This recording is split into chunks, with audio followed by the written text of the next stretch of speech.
اعوذ باللہ من الشیطان الرجیم، بسم اللہ الرحمن الرحیم۔ آپ کی خدمت میں امام علی علیہ السلام کی سیرت کے حوالے سے عرض کر چکے ہیں۔ آج زندگیانی حضرت فاطمہ زہرا سلام اللہ علیہا عرض کر رہے ہیں۔ اس میں گرامی فاطمہ تھا جس کا انتخاب قدرت نے اس لیے کیا تھا کہ آپ اپنی اتباع کرنے والوں کو آتش جہنم سے نجات لانے والی ہیں۔ القاب بہت سارے ہیں جن میں زہرا، راضیہ، مرضیہ، صدیقہ، ام ابیہا، اور آخری لقب کا راز یہ ہے کہ آپ نے اپنے والد کو شفقت مادری بھی فراہم کی ہے اور آپ سے نسل کی بقا بھی رہی ہے۔ اتنی محبت کرتی تھیں رسول اللہ سے، اس لیے رسول اللہ نے ان کو ام ابیہا کہا، اپنے والد کی بھی ماں۔ ولادت باسات 5 بعثت میں ہوئی، یعنی بعثت رسول کے 5ویں برس بعد۔ اگرچہ بعض علماء نے بعثت سے 5 برس پہلے بھی لکھا ہے، لیکن بیشتر کا یہ خیال ہے کہ جناب ختیجہ کے عقد اور معصومہ کی ولادت میں 20 سال کا فاصلہ نہیں ہو سکتا، اس لیے کہ بطن جناب ختیجہ سے قاسم بعثت سے پہلے پیدا ہوئے، 2 سال کی عمر میں وفات پا گئے۔ پھر عبداللہ بھی بعثت سے پہلے پیدا ہوئے، کم سنی میں وفات پا گئے۔ حالانکہ یہ بات عجیب و غریب ہے کہ 2 فرزندوں کے بعد 20 سال کا فاصلہ نہیں کہا جا سکتا، بلکہ 5 یا 7 سال کا ہی ہو سکتا ہے۔ جناب ختیجہ نے اپنے تمام پیغامات رد کر کے پیغمبر اکرم سے عقد کیا، لہذا وقت ولادت تمام عورتوں نے بائیکاٹ کر دیا، کوئی امداد کے لیے نہ آیا۔ تو قدرت نے جناب آسیہ، جناب مریم، جناب کلثوم، حضرت موسیٰ کی بہن جیسی مقدس خواتین کو خدمت کے لیے بھیج دیا، جو راہ خدا میں ایثار کرنے والوں کو انعام بھی ہے اور خدا کریم کی غیبی امداد کا بہترین موقع بھی ہے۔ سرکار دو عالم کی اکلوتی بیٹی تھی زینب، ام کلثوم، رقیہ سرکار کی ربیہ تھی، یعنی ان کی حضرت ختیجہ کی بہنوں کی بیٹیاں تھیں۔ اختلاف یہ ہے کہ جناب ختیجہ کی بیٹیاں تھیں یا نہیں تھیں، یہ بہرحال شیعہ نظریے کے مطابق اور مسلم یہی ہے کہ جناب ختیجہ کی ایک ہی بیٹی تھی جو حضرت سیدہ فاطمہ زہرا سلام اللہ علیہا تھی۔ اس کے علاوہ باقی ان کے بیٹے ہوئے جو فوت ہو گئے۔ باقی جو بتائی جاتی ہیں 4 بیٹیاں، تو رسول اللہ انہیں اپنی بیٹیاں ہی کہتی تھیں اور جناب ختیجہ بھی بیٹیاں کہتی تھیں، ان کی بہن کی بیٹیاں تھیں، سگی بیٹیاں نہیں تھیں۔ 5 برس کی عمر میں 10 بعثت میں 10 ماہ رمضان المبارک کو جناب ختیجہ کا انتقال ہو گیا، جو جناب فاطمہ کی زندگی کا پہلا عظیم صدمہ تھا، جس کے بعد رسول اکرم کے لیے فراق ختیجہ کا صدمہ اور شدید ہو گیا۔ آپ برابر انہیں یاد کرنے لگے اور ان کی طرف سے صدقہ و خیرات نکالنے لگے، یہاں تک کہ عائشہ نے ٹوک دیا، جوان زوجات کے ہوتے ہوئے بوڑھی زوجہ کے یاد کرنے کا کیا معنی ہے؟ آپ نے واضح کر دی، یہ زوجہ کی یاد نہیں ہے، یہ ختیجہ کی یاد ہے۔ اس وقت ایمان لائیں جب سب کافر تھے، اس وقت میری مالی مدد کی جب اسلام کو مال کی شدید ضرورت تھی۔ سب سے بڑی بات یہ ہے کہ خدا نے مجھے ختیجہ کے ذریعے اس وقت صاحب اولاد بنایا جب سب ابتر کے جانے دیتے تھے۔ رسول اللہ کے جب بیٹے فوت ہو گئے تو عرب کے بدو کافر آ کر کہتے تھے ابتر ہو، بے اولاد ہو، تو ذات پروردگار نے ان کو بیٹی سے نوازا۔ وفات جناب ختیجہ کے بعد جناب فاطمہ کا دوسرا امتحان اس وقت ہوا کہ جب قدرت نے رسول اکرم کو حکم میں ہجرت دے دیا۔ اب آپ نے حضرت علی کو بستر پہ لٹا کر مدینہ کی طرف روانہ ہو گئے، جبکہ گھر دشمنوں اور قاتلوں کے نرغے میں گھرا ہوا تھا۔ جناب فاطمہ گھر کے اندر موجود تھی، لیکن تمام رات کسی طرح خوف و ہراس کا اظہار نہیں کیا، نہایت درجہ اطمینان کے ساتھ رات گزار دی، بلکہ مدینہ روانگی کے موقع پر ظالموں نے مزاحمت کی، آپ نے اپنے سکون قلب اور توکل علی اللہ کا مظاہرہ کیا۔ ہجرت کے بعد اسلام کا پہلا عظیم معرکہ جنگ بدر کی شکل میں پیش آیا، جہاں مسلمان انتہائی بے سر و سامان کے عالم میں تھے۔ رسول اکرم کو حکم جہاد مل چکا تھا، فطری بات ہے کہ باپ کے ان حالات میں بیٹی کو جہاد سے روکنا چاہیے تھا، اس شکل میں اپنی محبت کا اظہار کرنا، لیکن جناب فاطمہ نے دین خدا کے معاملے میں کسی طرح کی جذباتیت کا مظاہرہ نہیں کیا اور ہمیشہ ایثار و قربانی سے کام لیتی رہی۔ جنگ بدر کے خاتمے کے بعد آپ کا عقد مولا کائنات سے ہوا، جبکہ آپ کے فضائل و کمالات کا شہرت بڑے بڑے افراد نے آ کر عقد کا پیغام دیا، لیکن رسول اللہ فرماتے تھے کہ وہی خدا کا انتظار ہے کہ جیسے ہی آتا ہے جس سے کرنے میں کر دوں گا، اور اسی طرح نور کا رشتہ نور سے ہوگا۔ یکم ذی الحج 2 ہجری کو یہ عقد عمل میں آیا۔ امیر المؤمنین کے پیغام پر رسول اکرم نے مہر کا مطالبہ کیا۔ آپ کے پاس مال دنیا میں ایک تلوار تھی، ایک گھوڑا تھا اور ایک زرہ تھی۔ آپ نے زرہ فروخت کر دینے کا حکم دیا۔ 500 درہم میں زرہ فروخت ہوئی، وہی رقم جناب سیدہ کا مہر قرار پایا، جس سے روز اول یہ واضح ہو گیا کہ مہر کی ادائیگی اس قدر اہم مسئلہ ہے کہ اسے عقد سے پہلے ہی ہو جانا چاہیے اور اس کی راہ میں بہترین سامان زندگی فروخت کرنا پڑے۔ اس طرح اس عصری نظریے کی واضح تردید ہوگی۔ یہ جو آپ دیکھتے ہیں اتنے بڑا مہر لاکھوں کی تعداد میں لکھا جاتا ہے، یہ صحیح ہے، حرام نہیں ہے، لیکن اخلاقاً اور سیرت ائمہ ایسا نہیں ہے۔ اللہ کو بھی پسند نہیں ہے اتنا زیادہ مہر رکھنا، اور رسول اللہ کا بھی فرمان ہے سب سے بہترین تم میں سے خواتین وہی ہیں جس کا مہر کم ہو۔ مہر کی رقم لے کر رسول اکرم نے جہیز کا انتظام کیا، جس سے یہ بات واضح ہوگی جہیز لعنت نہیں ہے، سنت ہے، البتہ اس کا انتظام مہر کی رقم سے ہونا چاہیے۔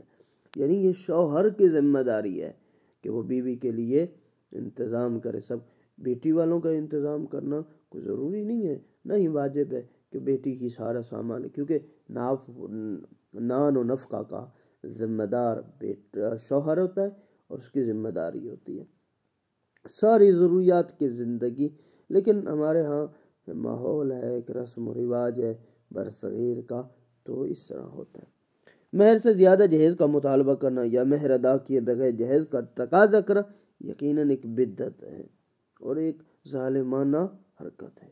جناب سیدہ کے جہیز کی کل تفصیل یہ ہے کہ یہ تقریباً 19 چیزیں بنتی ہیں، جن میں سے ایک سفید پیراہن تھا، ایک چادر تھی، ایک تخت خواب تھا، 2 عدد تکیے تھے اور ایک چٹائی تھی، ایک چکی تھی، ایک مشک تھی، ایک برتن تھا جس میں کپڑے دھونے تھے، اور ایک برتن تھا جس میں دودھ رکھنا تھا، ایک برتن تھا جو پانی پینے کا تھا، ایک پردہ تھا، ایک لوٹا تھا، ایک چمڑے کا بستر تھا، اور اسی طرح 2 مٹی کے پیالے تھے، ایک ابا تھی۔ یہ مختصر سا سامان تھا اور مجموعی قیمت 63 درہم تھی، جبکہ مہر کی رقم 500 یا 480 درہم تھی۔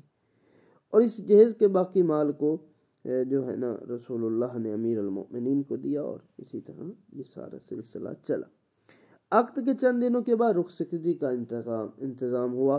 بنی ہاشم کی خواتین مخصوص اصحاب نے اس جلوس میں، اس جو بارات میں حصہ لیا، نہایت احترام کے ساتھ پیغمبر کی بیٹی کو مولا علی علیہ السلام کے گھر میں پہنچایا گیا۔ اسی طرح ایک نئی زندگی کا آغاز ہو۔ کوئی دور نہیں تھی، گھر ساتھ تھے، ٹھیک ہے، اور وہاں ایک گھر سے دوسرے گھر بڑے ہی ادب و احترام کے ساتھ پہنچایا گیا۔ فرماتے ہیں دوسرے دن رسول اکرم بیٹی کے گھر تشریف لیا، داماد سے سوال کیا کہ تم نے اپنی زوجہ کو کیسا دیکھا؟ تو حضرت علی نے عرض کی عبادت خدا میں بہترین مددگار۔ اور اسی طرح پھر بیٹی سے سوال کیا، تم بتاؤ؟ کہا کہ میں نے بھی امیر المؤمنین کو اپنی عبادت میں معاون ہی پایا ہے اور بے مثال دیکھا ہے۔ 3 ہجری میں جنگ احد پیش آئی۔ جناب فاطمہ زندگی کا دوسرا امتحان تھا، جہاں صورتحال ایسی خراب ہو گئی کہ امیر المؤمنین بھی حفاظت رسول سے 16 گہرے زخم کھائے۔ رسول اکرم کا چہرہ مبارک بھی زخمی ہو گیا، لیکن جناب سیدہ نے بغیر کسی خوف کے مظاہرہ کرنے کے بجائے باپ پیغمبر اکرم کی پٹی کرنے لگی۔ شوہر کا علاج بھی کیا، ذوالفقار حیدری کی صفائی کا فرض بھی انجام دیا۔ احد کے حالات نے بڑے بڑے بہادروں کے اوسان خطا کر دیے، اور بڑے بڑے صحابہ جو بنتے ہیں اور تھے اس وقت جو بھاگ گئے۔ اور اسی طرح مختلف جنگیں ہوتی رہیں، جنگ احزاب ہوئی، اور رسول اللہ کو ایک دفعہ رسول اللہ نے جناب فضہ جیسی کنیز عطا فرمائی، تو اس کے ساتھ بھی آپ کا برتاؤ یہ رہا کہ گھر کے کام تقسیم کر دی، ایک دن خود کرتی تھی، ایک دن جناب فضہ کو کہتی تھی کہ آپ کریں، اور یہ بتانا یہ چاہتی تھی کہ کنیز رکھنا برائی نہیں ہے، لیکن کنیز کے ساتھ غلاموں والا ہے سلوک کرنا، نوکرانی اور گھٹی اس کے ساتھ برا سلوک کرنا یہ صحیح نہیں ہے، بلکہ وہ بھی ایک انسان ہے۔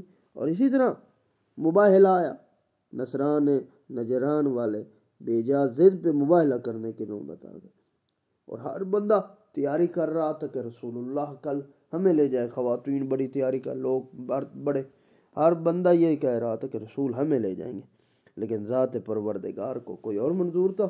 رسول اکرم نے اپنے گھر والوں میں امیر المومنین امام حسن اور امام حسین کو لے کر اور جناب سیدہ بھی ساتھ چلتی ہوئی مباہلے کے لیے جب نکلی ہیں، اور آمنے والے نے جب دیکھا تو فوراً کہا کہ اگر رسول اللہ اپنا صرف خاندان لے کے آئے، چند افراد کو لے کے آئے، تو سمجھیے گا وہ سچا ہے، اگر وہ صحاب کو ساتھ لے آتے تو نعوذ باللہ وہ سچا نہیں۔ اور جیسے ہی ان کو آتا دیکھا، فوراً انہوں نے کہا کہ اگر انہوں نے جھوٹوں پر لعنت کر دی تو قیامت تک عیسائی سب کے سب یہ نجران نصارہ ختم ہو جائے گا۔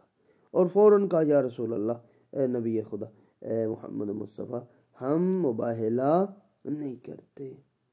رسول حج اکرم نے ہجرت کے بعد زندگی کا پہلا اور آخری حج انجام دیا، جس میں تمام اہل خانہ کو بھی شرکت کی دعوت دی۔ حج کی واپسی پر مقام قدیم میں امیر المومنین کی ولایت کا اعلان کیا، اور جناب سیدہ کے لیے مستقبل میں امت کو ہوشیار کرنے کا بہترین سامان دیا۔ آخر کار 11 ہجری تھی، ماہ صفر کی 28 تاریخ کو رسول اکرم نے دنیا سے رحلت فرمائی۔ اس وقت آپ کو قیام جناب سیدہ کے گھر میں تھا، سر آپ کی آغوش میں تھا۔ ملک الموت نے آواز دی، صدیقہ نے رسول اکرم کو اطلاع دی، آپ نے فرمایا اجازت دے دو، یہ ملک الموت کسی کے دروازے پہ اجازت نہیں لیتا، یہ صرف تمہارے در کا شرف ہے، مقام ہے، بغیر اجازت اندر نہیں آ رہا۔ رسول اکرم کے انتقال کے بعد سیدہ نے پہلا انقلاب یہ دیکھا، مسلمانوں میں سقیفہ میں جمع ہو کر خلافت کا فیصلہ کیا، خلیفہ بنا لیا، اور میدان غدیر خم کو بھول چکے۔ اور اسی طرح کم سے کم 1,14,000 اصحاب چھوڑ کر جانے والے پیغمبر کے جنازے میں صرف چند افراد تھے، اور صدیقہ نے چند گھنٹوں میں بے رخی بے وفائی کا یہ آغاز بھی دیکھ لیا۔ سیدہ تیار ہے، یہ سارا جو ماحول بننے جا رہا تھا سب کے لیے تیار ہے۔ خلافت کے فیصلے کے بعد مسلمانوں نے صدیقہ کے گھر کا رخ کیا، باپ کے انتقال کی تعزیت پیش کرنے کے بجائے یہ مطالبہ کیا کہ علی کو باہر نکالو اور دربار میں آ کر خلیفہ وقت کی بیعت کرے، ورنہ گھر میں آگ لگا دی جائے گی۔ بعض روایات کی بنا دروازہ سے اٹھتا ہوا دھواں بھی دکھائی دیا، جس کے بعد دروازہ صدیقہ طاہرہ کے پہلو اقدس میں گر گئے۔ آپ کے فرزند محسن شکم مادن میں شہادت پائی، حضرت علی کے گلے میں رسی ڈال کر دوبارہ دربار میں لے گئے، ان سے جبری بیعت کا مطالبہ کیا گیا۔ سیدہ نے فریاد کی، میں قمیص رسول سر پر رکھ کر بہت دعا کریں گی، جس پر مسجد پیغمبر کی دیواریں بلند ہو گئیں۔ حضرت علی نے سلمان کے ذریعے پیغام بھیج کر خاموش کروا دیا۔ بیعت کے مطالبے کا حکومت وقت نے دوسرا اقدام یہ کہ فدق پر رسول اللہ کے غصب کر لیا، اس کو چھین لیا، اور جناب سیدہ کو ہبہ کر دیا تھا جو رسول اللہ نے، تو وہ لے لیا، اور اسی طرح نمائندوں کو نکال۔ آپ اس ظلم پر احتجاج کرنے کے ہاشمی خواتین کو حلقے میں دربار میں آئے، ایک نہایت تفصیلی خطبہ ارشاد فرمائے، اپنے باپ کے احسانات یاد دیں، شوہر کی خدمات، اسلامی تعلیمات کا تذکرہ، میراث کی آیتیں سب کی سب حاکم وقت کے سامنے پڑھ رہی ہیں اور گواہ پیش کیے، جس کے بعد بعض روایات کی بنا پر حاکم وقت نے مطالبہ تسلیم کر لیا، لیکن دوسرے نے مداخلت کی اور اقرار نامہ واپس لے لیا اور آپ کو اپنے حق سے محروم کر دیا۔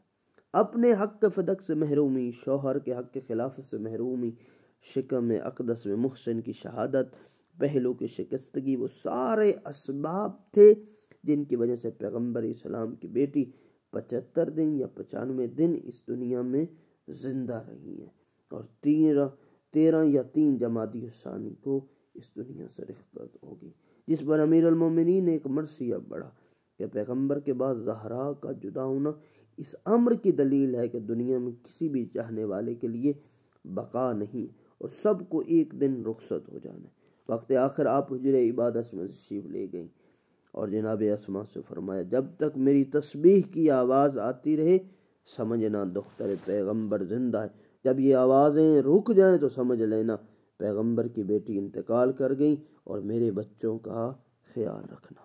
امیر المؤمنین کو پاس بٹھا کر وصیتیں فرمائیں کہ میرے جنازے کو آدھی رات کو اٹھائیے گا، مجھ پر ظلم کرنے والوں کو میرے جنازے میں نہ آنے دیجیے گا، میرے بعد امامہ سے عقد کیجیے گا، وہ ایک ایسی خاتون ہے کہ میرے بچوں سے محبت کرنے والی ہیں، بچوں کا خیال رکھیے گا۔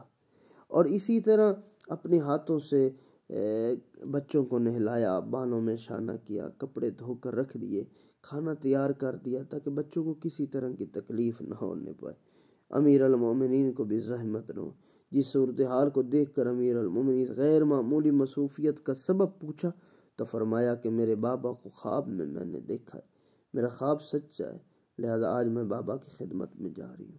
امیر المومنین نے میں حسب وصیت غسل و کفن دیا، بچوں نے ماں کو رخصت کیا، جنازہ رات کی تاریکی میں اسی تابوت کے اندر اٹھایا گیا جو آپ نے اپنی زندگی میں تیار کرایا تھا۔ اسی طرح چند اہل خانہ مخلصین کے درمیان جنازہ دفن کیا گیا۔ اللہ اکبر۔ اور آج تک اس قبر کا نشان نہیں ملتا۔ دوسرے دن یہ خبر عام ہوئی تو مسلمانوں نے اپنی شرمندگی کا ازالہ کرنے کے لیے دوبارہ قبر کی طرف بڑھنے لگے کہ ہم ان قبروں کو کھولتے ہیں اور نعوذ باللہ سیدہ کا جنازہ نکالتے ہیں اور سیدہ کا جسد نکال کر اس پر نماز جنازہ پڑھتے ہیں، جس پر امیر المؤمنین کو جب اطلاع ملی جلال میں آ گئے، آپ نے تلوار لے کر بڑھنے لگے قبروں کی طرف، کہا کہ کوئی قبر زہرا کے ساتھ بے ادبی نہ کرنے پائے، اور فرمایا کہ اگر ایک پتھر بھی ان قبروں سے ہلا تو واللہ میں تمہارے خون سے اس تلوار کو رنگین کروں گا۔ اور اسی طرح پھر یہ قبر ہوئی تیار اور اسی طرح روزے بنے، پھر یہ وہابیت خباثت آئی اور انہوں نے آ کر ان روزوں کو گرا دیا۔ روزے کے انہدام کے بعد تقریباً 65 سال تک وہ حجرہ برقرار رہا جس میں جناب سیدہ کے والد کی وفات ہوئی تھی اور اس میں بیٹھ کر ماتم کیا کرتی تھی۔ پھر آخر کار انہوں نے بھی اس کے آثار بھی ختم کر دیے۔